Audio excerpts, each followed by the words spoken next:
In Franz Marc's Blue Horses, we see a turning away from modern life and materialism. He leaves behind the logical use of color, linear perspective, and lets the decorative character overtake the work. We see a close cropping of this group of three horses, and there's a strong emphasis on the rhythmic design. Look at the curves of the horses' hips and necks as they repeat in the landscape. We even have some tree trunks here kind of asymmetrically dividing the composition that is reminiscent of Japanese ukiyo-e woodblock paintings or prints. And for Franz Marc, he develops a system of colors that correspond to emotions. Blue is for masculine spirituality, whereas yellow is for the female principle of the earthly. And these theories get rather elaborate, but I think what's important for us to understand is that it's another example of how modern avant-garde artists heavily theorized their work. This is the cover of the Blue Rider Almanac. This is not just a manifesto of the movement, but it's a publication that was edited by Kandinsky and Marc that discusses their ideas.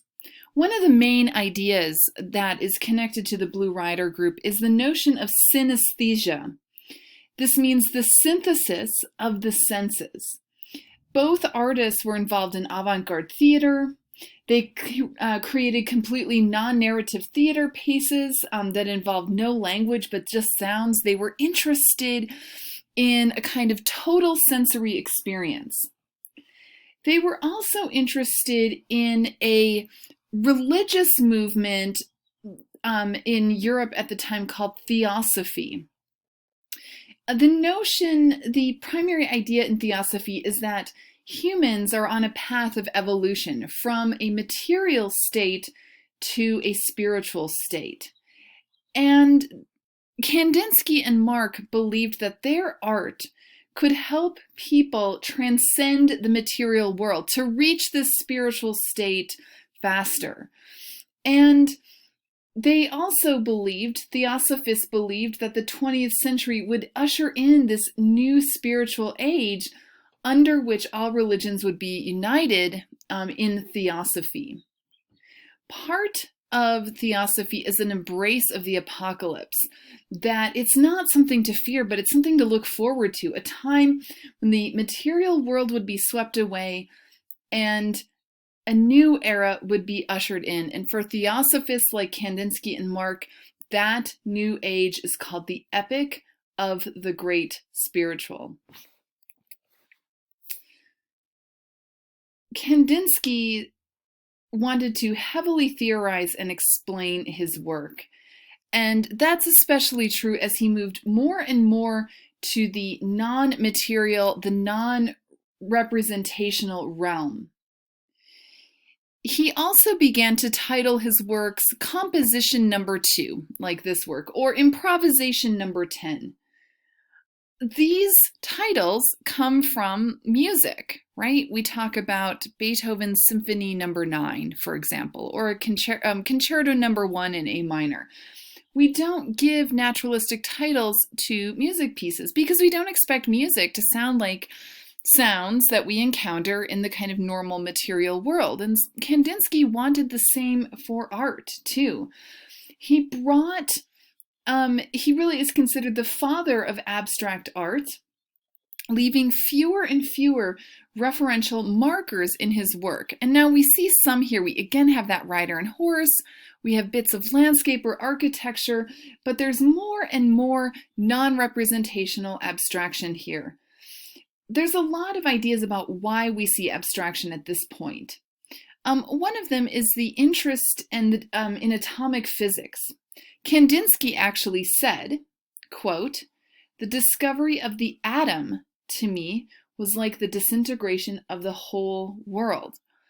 And when the atom was discovered, that we are actually made up of these teeny tiny moving little dots that are constantly reforming, bouncing around off of each other, it was a paradigm shift.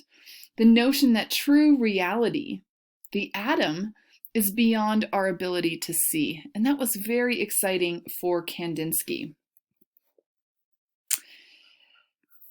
Mark begins to show us the entrance of strife and struggle in his utopian animal worlds. And this work, we see this large tree falling, about to collapse on this vulnerable deer whose neck is exposed. Now, the right-hand side of this canvas was destroyed in a fire, and Powell Clay, another expressionist, actually restored it. Mark wrote on the back of this canvas, "And all being is a suffering in frames." And I think that this work has a kind of eerie foreshadowing of what is to come in 1914, namely the start of World War I. And it's hard for us to understand this now, I think, but Franz Marc, like many other leaders of the avant-garde, willingly enlisted in military service. Partly he was just kind of caught up in the chauvinism of European nationalism, but also remember Theosophy believed in this ushering in of a new era, the getting rid, the cleansing of Europe of these old institutions. And he believed that war could usher in this new epic of the great spiritual. What happened, though, to Franz Marc is tragic, because in 1916 he was killed in action. And what we see amongst the avant-garde artists, and this is a theme we will discuss many times throughout this module, is that more and more of them become pacifists and stridently anti-war. Now, there are some German expressionists who don't really fit well into the bridge or the Blue Rider. And I think your book calls them independent expressionists, these kind of just, people who did their own thing. And I don't think it's any coincidence that two of the most important independent expressionists are women. Käthe Kollwitz, whose work is shown here, and then also Paula Modersohn-Becker. Kollwitz was a socialist and a pacifist. She lived in a working-class neighborhood in Berlin, and her partner was a doctor, and so she often used his patients as models in her work. In this series, called The Peasants' War, this is a further demonstration of her unflagging commitment to the plight of the oppressed and the disempowered, and how she used her art to bring awareness of the of social injustice. We see in her work as well strong female figures prominently featured. Look at this woman here, this kind of frail older woman hunched over but raising her fists, calling the peasants to rise up, turning a figure that might be seen as vulnerable into a figure of power. This series is actually based on the Peasants' War that took place in Germany in the early 16th century. But of course it has connections to the kind of income inequalities, the massive social problems in Germany in the early years of the 20th century. And these works, I think, also, for Kollwitz, she also focuses on not just the experience, the kind of masculine experience of battle and fighting, but also what it's like for civilians, for the women and children left on the home front. And so we see kind of many sides of violence and war, including this aged mother hunched over, touching her fallen son, who is illuminated here on a darkened field that is strewn with anonymous corpses. And again, this is a kind of eerie foreshadowing of what happens in Kollwitz's life, because her son, against her and her husband's wishes, he enlisted in World War I and died in action. And she spent her career afterwards, she lived and worked through World War II as well, even despite being persecuted by the Nazis. And she spent her life raising awareness about the plight of women and families in war. Modersohn Becker shows us a very different woman than, for example, Kirchner's Sleeping Millie. Here we see a kind of communicating of intellect. We have these full pupils. We see a real presence, a real kind of monumentality to this portrait. Instead of the kind of hollow mask-like face, the woman who's sleeping, kind of part of this just kind of primitivist fantasy that we have unfolding in Kirchner's work.